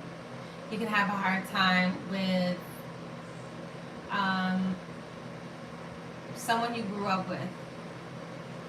The matriarch of the family. All right? The matriarch of the family. The mom, unfortunately. And it could be in a way of her, it could be as mild as, I'm quoting it, as mild as her guilt tripping you so you don't get to really do what you want to do. Okay? Guilt tripping you in some kind of way, shape, or form, emotionally, emotional manipulation, guilt trip, shaming. Stay at home, be with us, like, I need you, down to you having to take care of her in the hospital. You know what I'm saying? So, and that can kind of derail your plans. So the mom here was definitely in a state when she was having you, that's for sure. But when you have Cancer in the 12th house, your secret enemy usually is, you know, a mother figure to you, somebody who is your mother figure. You see what I'm saying? Somebody who you got some closeness with, some nurturing from, somebody who's fed you, somebody who's clothed you, somebody who you've been very, you know, you've told secrets to, and you've shared things with them, and you introduced your lover to that person, and there is some kind of betrayal there in some kind of way. There's some kind of loss with the relationship with the mother, you know, so that's who your secret enemy is. Now, my bad, I'm going to go back to Gemini. Also, wait, let me think.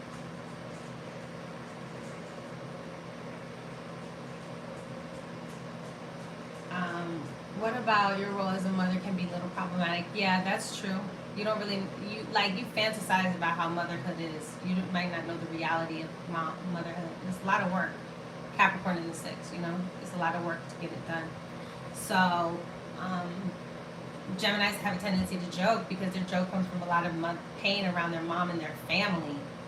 Especially if you have South Node here. Oh my God. South Node, the moon, you know, anything over here that's soft and gushy, there's a lot of loss around that. There could have been a death, an early death of the mother too. You know, early loss, a separation of the mother. So you never knew her. You never were around her. Stuff like that. You know, the moon here is with Pluto and Cancer. She could have died while you were being born, you know. It could have been something wild like that. Like it gets crazy. This is why the 12th house is very important for you to know and for you to get in touch with. Like you have to really know it. So you can go to old houses, old ancestral lands, old your mom's house. Really knowing about your mom and learning about your mom could actually help you a lot. Ain't that some tea? It could fucking cure a lot of your shit instead of making her this villain, this bad person, or your family. Really getting to know them and really getting to know your mother and who she was could really help you or your family members or the person. Really humanizing them, you know?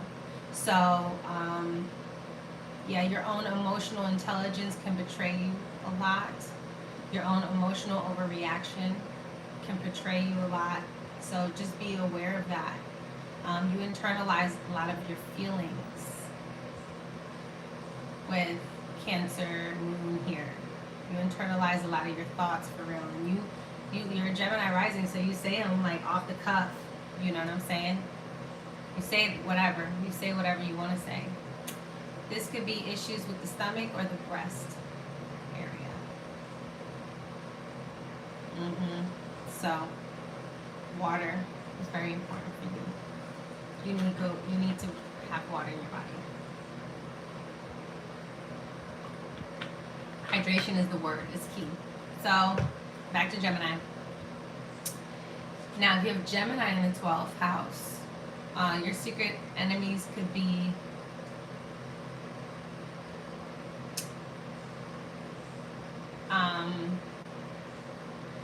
all right, let's start with it could be your secret enemies could be your friends, one of your friends, somebody who's close to you, one of your siblings, your cousins, your aunt, your uncle, one of your neighbors. You can have the neighbor from hell. I have Gemini rising. I've had a neighbor from hell before. That's happened to me. I don't have Gemini rising. I'm sorry. I have Gemini in the 12th house, so I've had a neighbor from hell before. This absolutely can happen when you have Mercury there, Gemini there. It is. You could be raised in a crazy neighborhood as well. One of your educators, your teachers. That happened to me too. I'm getting flashbacks. That happened to me as well. Listen, it happens, like, because life ain't all sweet. Shit ain't always sweet. And I hate when people are always trying to make life sweet all the time. It's not. Like, shit be going down. So, you know, Gemini there is definitely somebody that you were friends with. Your aunts, your uncles, your cousins. I've had all of these. Jesus Christ. I've had like all of these. I've had an aunt. I've had a cousin be fucking weird to me. My half siblings are weird to me. Fucking. What else? What else happened? Like, I got all that shit happening. But I also have a really good side too. You know what I'm saying? I have amazing aunts and uncles. Like, I have amazing other cousins. I have amazing, like, but I have Gemini there, so you have two sides of the coin. You literally get two versions. You get one really great side and one fucked up side, and you just like, it is what it is. You're like, all right, well, I'm about to learn here, you know. So this is Gemini here. You got to be aware of who you make friends with, who you speak to casually. All right, definitely your own mind, things that you tell yourself, your own thoughts, because you believe. You believe in whatever you tell yourself. You know what I'm saying? Like, that's the shit that be happening when you have Gemini there. You have to be aware of that. I have mantras. There was this phase in my life where I used to cut out words and I used to cut out sayings and I posted them on my wall. Like, I have these pictures right here. Because I used to have to read stuff in my life. The Power of Now, Abraham and the Vortex. Like, you got to get your mind right. Because Mercury here, you can end up in a mental institution. You can end up being put in a mental institution because of your mind. You see what I'm saying? And all of these placements, any of these placements get put in the institution. Aries is because of you're being violent and you're being angry. That's the reason why you could be put away. Like, you are the type of person who does not have good luck with cops. With Taurus, it's because of probably something you said, a speech coach, something like that, or you could be put in an institution because of finances, like some shit that Wendy's going through. You know, I wouldn't be surprised if she has some kind of Venus in the 12th house synastry going on, some shit. You know, some type of aspects going on for that. So, and then with Gemini, it's your friends can fuck you up, but your mind can fuck you up. You have to talk to yourself nice with Gemini and the 12. It's non-negotiable. And you have to start thinking of life as a little bit of a joke. That's what Gemini is, right? Gemini in the 12th house is like lighten it up, stay objective, ask more questions. That's why I be talking to God and I just be like, yo, what's up? Like, what's up with this? What's up with that? There's a lightheartedness when you really get over it. When you get over the mental shit, there's a lightheartedness that is on the other side of it where you really can see life from two different sides. So with Gemini here, you have to be mindful that you're going to go through it with teachers and in school. A lot of times these people drop out of school, get kicked out of school. Shit like that happens because of one of their teachers. All right? But because of one of their educators or one of their classmates. A lot of times you can have fucked up relationships with your siblings because of this, because Mercury here has lost communication with those people. Like I said, neighbors, and just shit like that. And then you have to watch your paperwork with Gemini there. You have to read everything 80 times over. You definitely got to laugh through it. I laugh through it 95% of the time now. Like I take it about 5%. And I'm a serious person sometimes, but I take it 5%. I'm laughing because if not, you're not living anymore. You know what I'm saying? Yeah, you had trash school experiences, but also rewarding experiences. That's how I felt. I felt like my schools were trash overall, but I found certain teachers that were fire. You know, I found certain ones that were like, oh, I really fuck with this school, but this teacher. But there's a loss of communication here. A lot of times these people come from overseas, or your siblings live overseas. Like I could do a whole video on each of these signs, but your secret enemies here is that, and also it could be your mechanic. It could be somebody at the grocery store. It could be a stranger walking up to you. It could be a friend of a friend. You don't really know because it's mutable. So it's going to come out of nowhere. You don't really fucking know, but it's most likely somebody that you've spoken to or thought about, and it could be your own mind sometimes. So you got to be really careful about what you tell yourself. This is why I really say the things that I say, because I've learned how to, really control what I allow in my space, in my mind, and where I allow my imagination to go. All right? I already spoke about Taurus. All right, so now we're going to Leo. We're back in order. Any sign in the 12th house can be beneficial if you know how to work with it. That's what I'm teaching y'all now. Yes, absolutely. Okay, so Leo here. Your father. Oh wait, body part for Gemini could be your lungs, your arms, your eyes, possibly your fingers, your digitals. All right, that's Gemini. Anything that rules double in our body. Leo in the 12th house. Your father could be your secret hidden enemy. Why? Because it's the sun. So it definitely could be men that you look up to, but you hate them at the same time, or they hate you. There's like a weird relationship there. Because the sun in the 12th house can also produce a missing father. So this is where that comes from. All right? It can also be someone you're romantically involved with. This is somebody that you sleep with.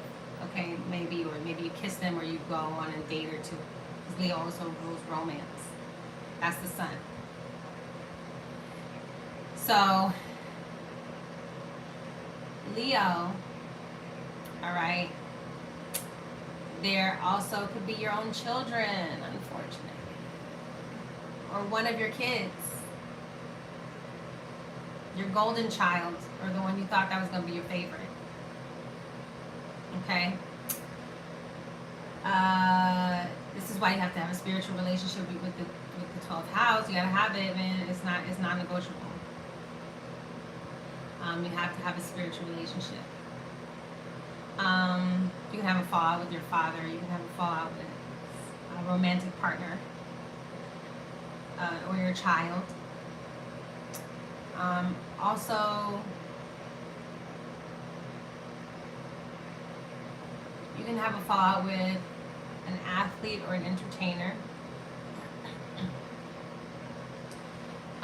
And anybody who has access to engaging in your pride or your ego. All right. And Leo, there's also your inner child. Your inner child can be your biggest bully. All right.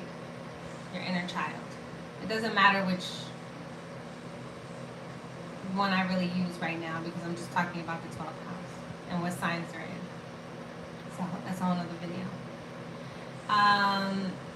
So yes, Leo, your body part is your heart, your spine.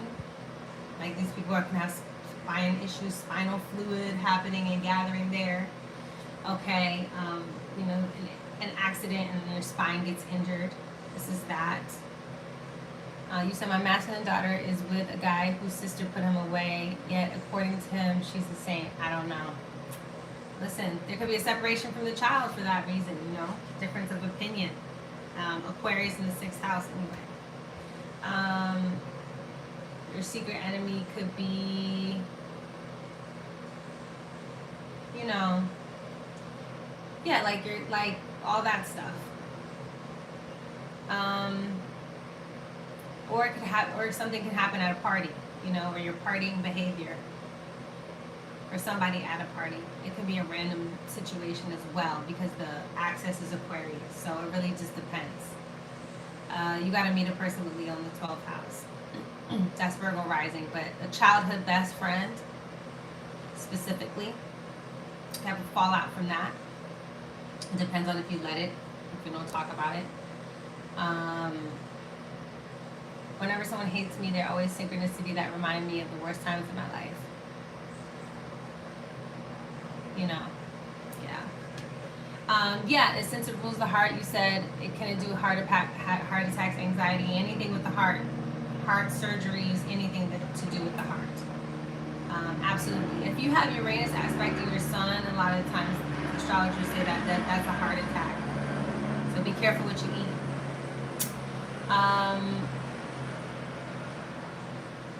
Then, yeah, the sun in the 12th house. Your own ego, your own pride could definitely land you some hot shit. So be careful about that. Like some real hot shit. I'm telling you. Because the secret thing here with fire, Mars, is like you're secretly violent. So you gotta manage that. Know that about yourself. You know? So then I'm gonna do videos for each sign through the houses, and then I'll talk about how to manage it, and I'll give the whole story. I just want to try to stay on topic here because I can answer all your questions, which all of you ask me questions, and I love that, and I'm so grateful, but I can't answer everybody's questions. So yeah, then if we move on to Virgo, if Virgo's in the 12th house, this could be a co-worker, somebody at work who's come in. It could be a customer as well. It could be a client. It could be an everyday person, you know, somebody that you don't pay attention to, you know, because you're a Leo rising, so you have a big fucking ego. But one of your coworkers or somebody that you work with is probably like, you hear what I'm saying? One of your secret enemies, and that could be a thing, especially if you have Mercury there. So it's hard to hire. I mean, anybody can be a business owner, and everybody has their struggles with business. So don't say you're like, oh my God, I can't be a business owner because nobody said. But you will have a problem with your employees unless your employees are spiritual people, and it's unless you have like a yoga class or whatever. You work in the fucking CIA. I don't know, but you can't trust people that work in the CIA. Like, you know what I'm saying? So, but it's gonna be somebody that works for you, somebody that services you. So, you know, this could be somebody who services your house in different ways, whether they're landscaping or they're helping clean your house. So this person, all right. And you said my coworker had Virgo in the 12th house, and you're sure you were the hidden enemy. That was probably you. Yeah, at least you know that about yourself. See, because we all play a role in somebody's life. You're like, yeah, my coworkers are my haters. I come in cool as a cucumber, and they're bothered whether I speak or not. It's the energy. Yeah, because you guys are Leo rising, so you think you're unbothered. But the thing is, your coworkers can get you fired. They can get you in court, in debt. Okay, an employee can get you into debt. That could very much happen, especially if your Mercury's like squared up, oppositioned up, or if it's just not in a supportive house, things of that nature. But if it's in a good place, you can make money, but that really depends. But this will tell you the state of your coworker.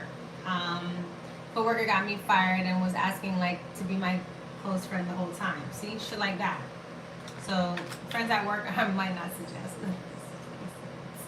I mean, you could do it because you might find your spiritual friends at work, but you know, just keep your eye open. But it'd be interesting if you had Virgo in the 12th house with the South Node, and then Pisces in the 6th house with the North Node. That means you would have to practice a lot of forgiveness. Okay, so yeah, Virgo there can be that. It can be somebody who services you. So, like I said, anywhere you get service, at a hotel, at a restaurant. This is somebody who could video you, and then you go viral for being a fucking asshole to the restaurant person, or vice versa, right? And then you guys end up in a lawsuit or something. All that crazy shit that y'all be seeing on TV, right? Venus in Virgo, or Saturn in Virgo with Venus, your boss is stealing, and now the whole company's bankrupt, and all that other shit. It's just wild shit, because life is crazy. Shit be happening to people. This is why I be trying to tell people. I'm sorry, Libra rising, my bad. But Libra rising, yeah, no, y'all only like people sometimes. You only like people who are like you. You know what I'm saying? Because if you have Venus in the first house or Libra, you like people who like you, who mirror you, mirror your actions. They ain't mirroring you, you ain't fucking with them. So my bad. But yeah, your coworkers could definitely be that. So, you know, you might not get service. Like, you might go to the club and don't get served there, and the bartender don't see you. Shit like that. With Virgo there. People who service you, help you out. You know, your beauticians, your hairstylists, your barbers, your your health practitioners. You have to be really careful if you're Virgo there, especially with Pisces in the 6th house. Like, you always have to get twice. You know what I'm saying? Like 2 or 3 times the same test, all that other stuff, just to make sure you're good. Because Neptune clouds things, you know. But Virgo here is a little, you know, and your diet can definitely also impact you. Taking the wrong medications, any medications, like stuff like that, can mess you up. So be very careful. You gotta read up on it, you know. If you're a Libra rising, don't just take advice from your best friend because your best friend said so. Like, you need to do your own research, you know what I mean? So,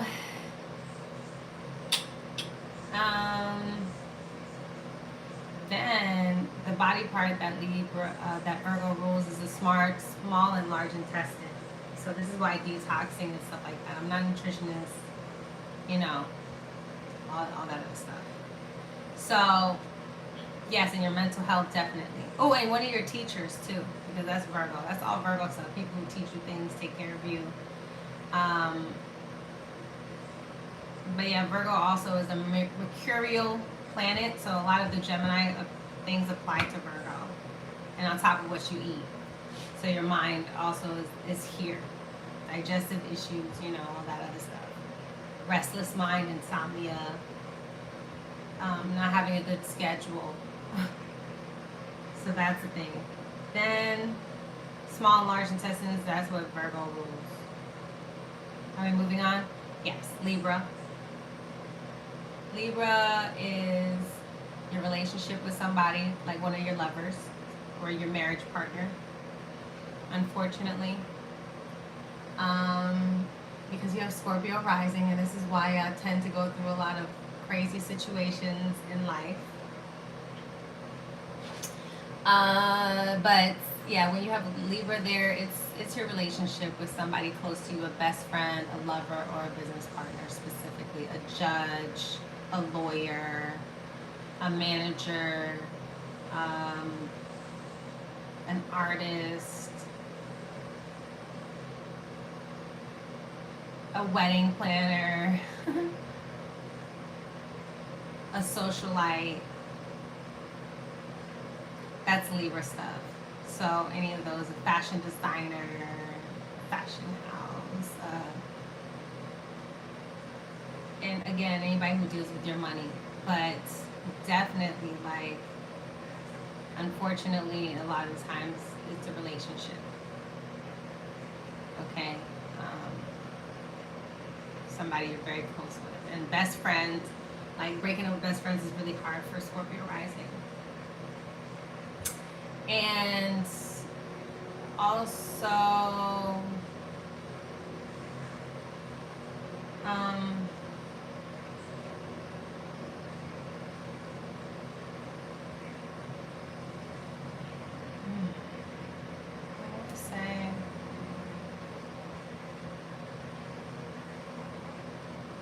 really depends, but that's what I'll say that about that. And Libra rules the lower back, like the lumbar, the kidneys. That's where kidney stones can come from. And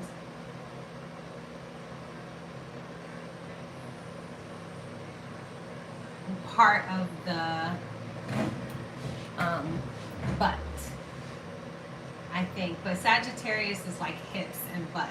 Depends. Different astrologers say different things. You look it up. You decide. But definitely the lower back, the bladder as well. Bladder and the kidneys. Those are very Libra things. This is because Libra comes after Virgo. Virgo's about detoxing, blah, blah, blah. So that's very important. Then you have Scorpio there in the 12th house. This is interesting. A secret, specifically. Also bankers, people who deal with death, so doulas, or birth, somebody at a birthing center as well. This can also deal with somebody who deals with your taxes. This can deal with somebody who deals with the funeral stuff, you know, that could be a wild situation. This could also be a surgeon. A psychologist can unfortunately turn on you with that there. Somebody who plays with be careful playing with magic, period, but definitely when you have Scorpio or Pluto in the 12th house, don't play with magic. Do not play with magic. That's not what you do. You know, Scorpio here is secrets haunt you at night.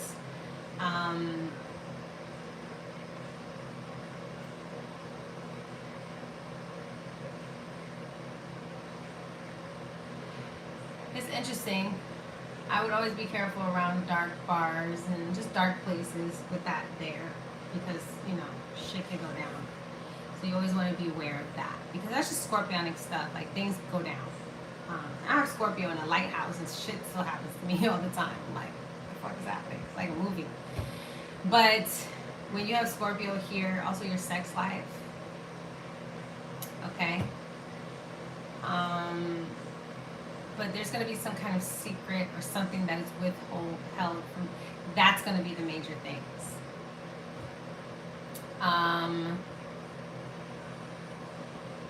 Psychology too, like it's your psychosis, it's your state of mind as well. This is another like placement like that.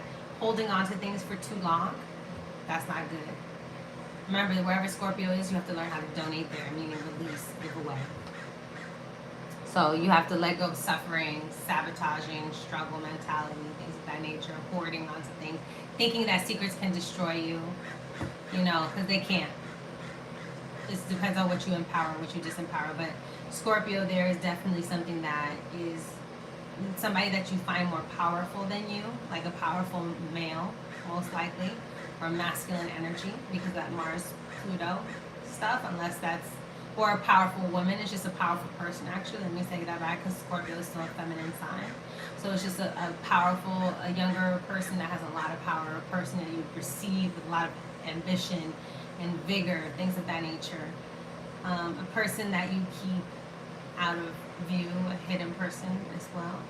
Scorpio there could be a shaman, somebody who deals with magic. You know, that's why you gotta be really careful with that placement there, because they might have the best intentions, but it's not gonna turn out the best. You hear what I'm saying? Especially if you have Scorpio South Node in the 12th house, you should not be fucking around with any spiritual person like that. That's too much. Then, okay, last but not least, I'm gonna finish these signs out. Scorpio also rules the sexual organs, reproductive organs, as well as the colon. Okay, very important. Then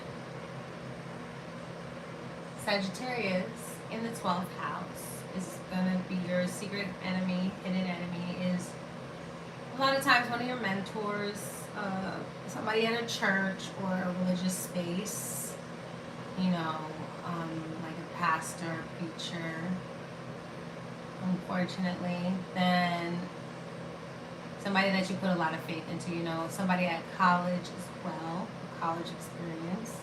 It just depends on what Jupiter's aspecting. That's what will tell you who the person is. If it's aspecting Mercury, it's probably somebody you went to school with. Or, you know, it depends on what sign it's in, what house it's in, what's planet. That's what will give you the very specific, you know. But if it's like Jupiter's in the 4th, it's going to be somebody that's from home. That's from back home, you know what I'm saying? Or somebody that's from the same town, or somebody that you grew up with. And Sagittarius is in the 12th. So it could be a preacher that, and then you go to school and then you both find out you have the same preacher and that person's thought, you know, should be going down. So, but Sagittarius there is like a mentor. Okay? Somebody that you see as a philosopher, as a teacher, some sort of situation. This can happen with the transit as well. It could be a betrayal in that sense, or secret enemy or hidden enemy. That's why you have to be careful who you follow and who you listen to, just period. Then, if you, what else? Sagittarius there. It's interesting because some astrologers believe Jupiter is your children, so I'm on the fence about that. I'm going to have to ask more people about that. I'm going to have to ask more people about that. But Sagittarius there is definitely, it could be an exporter, it could be a publisher, it could be an international trade or publishing, like international article. Gemini, I didn't even say, it could be a media person too, like anybody that writes something. But yeah, Jupiter there, Sagittarius there, it could be anybody who speaks on an international level. And it could be a foreigner, a person from a different background, different whatever, you know. You have hard aspects to Jupiter. This is what can create like a person who's racist, narrow-minded, stuff like that. Because squares to Jupiter, too many squares to Jupiter make you very negative.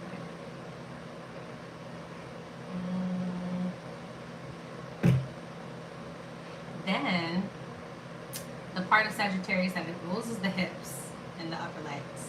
It's the centaur, you know, that's the image of it. So those are the major places for that. And that's why some people think it's the buttocks too. So it's just really dependent on what you think, what you believe. You can look at your body and kind of figure that out. So that's what Sagittarius there. Then let's go to Capricorn. Capricorn there is unfortunately an elder, the government, a boss, the owner of a business. And the elder will tell you, just like the older person, Saturn, whatever sign it is, will tell you the type of person that it is. But that's why you have to get a very specific reading, and then the can that it's in will tell you very much more about that, right? Be more specific, give you more characteristics of said person or people. But with Capricorn there, it can definitely, it's an authority figure, somebody that you think is in charge of you, that helped raise you when you were younger. And it could be a judge too, as well. All right, or a business owner. I'm so hungry, so I'm gonna wrap this up because I'm starving. I have it on your profile. It's 2:30. I'm so hungry. Let's have some pancakes. Okay, so Capricorn there is an elder. Grandma, grandfather, yeah. Older uncle, cousin, sibling. It just really depends. Older person. So then, yeah, this is a free astrology class. I'm gonna rename it astrology class. Talk about the 12th house and more things. So then the 12th house with Capricorn there. Yeah, I covered everything. It's your joints, your bones, your ligaments, your knees, anything that's sharp in your body, your teeth, stuff like that with Capricorn. There.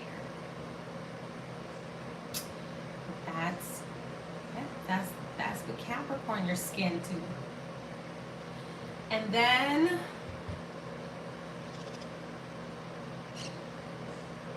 it's definitely an elder, somebody older. Aquarius is your friend circle, people you surround yourself with, your online community, somebody in a community, a group project, a group effort. The weirdo that you didn't think would be a thing, but they're annoying you. A stranger, stalker. Uranus, Aquarius. It's a little scary, bringing nightmares and a lot of other things, but because Aquarius is off the charts, right? Like does whatever it feels like doing wherever it's at, and that's why I could bring in a sense of danger there, or unexpected danger. But Aquarius, there's getting attacked online, getting attacked by a group of people, or group setting, and just having bad aspect. And this could be accidental too, because you got Mars there, or Mercury, Mars, Uranus, and Aquarius, and that could just be a freak accident, like literally a freak accident. So yeah, that's what Aquarius is. Aquarius is more like, it's just unexpected. It's very unexpected. You really have to look at the placements and let you know what it is. But it'll be in a crowd, or just like with a lot of people, or it could be in some type of like an airplane, airport, aircraft, boat, something that's like futuristic, like a motorboat. That could be a thing as well. I'm just trying to think of different scenarios and circumstances. What else? I think it's more, it could just come out of nowhere.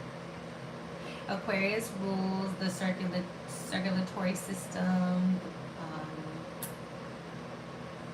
as well as the lower shins. There's a lot more stuff that are rules inside of the body, like the glands and stuff, but I don't remember that right now. So that's Aquarius. It's like the lower legs area. Then Pisces in the 12th house, even though it belongs there. This is a very nebulous placement, and it really depends on where Neptune is, because it depends on the situation that you're in. But Neptune here, someone you thought was weak, ain't really that weak. You hear what I'm saying? Someone you thought needed help, someone you thought needed saving or babying, coddling, someone you thought was a victim, that's what you think. But they might be playing you, depending what those aspects are to Neptune and Jupiter. So,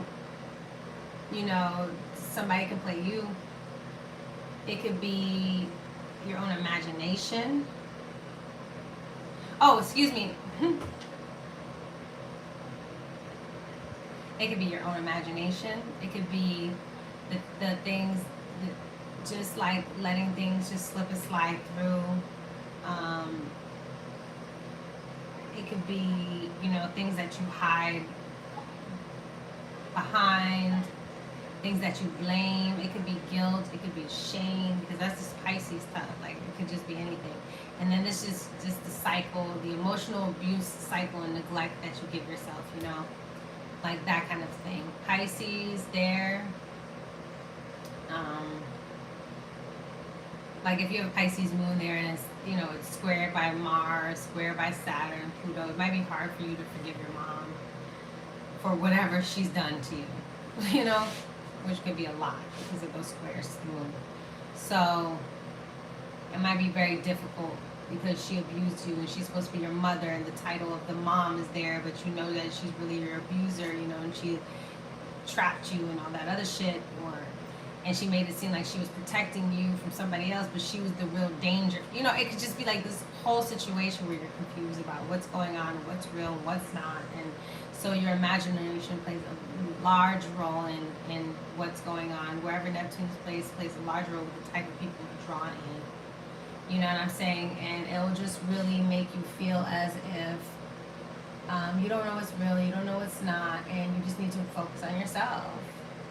Because a lot of times that's Aries rising. You know what I'm saying?